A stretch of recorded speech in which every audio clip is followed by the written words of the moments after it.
Дълги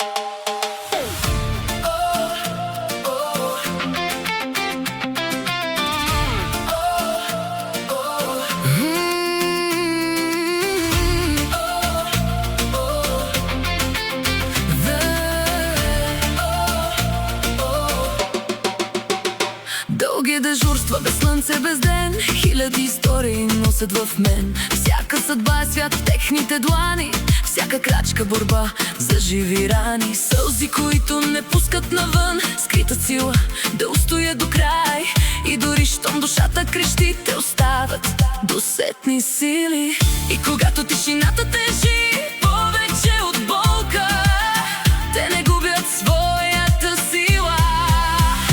Те са герои без плащ, бели престилки, лекуват рани, връщат усмивки. Всеки пул се борят за теб, светлина са в мрака, напред и напред. Те са ръце, които спасяват, погледи, които те прегръщат. Дори болката да ги достига, те стоят, не се връщат назад. За всеки живот нов шанс дават. И ако света забрави да каже благодаря, те отново се връщат в нощта. Във всяка история, във всеки живот живее тяхната сила и зов. Герои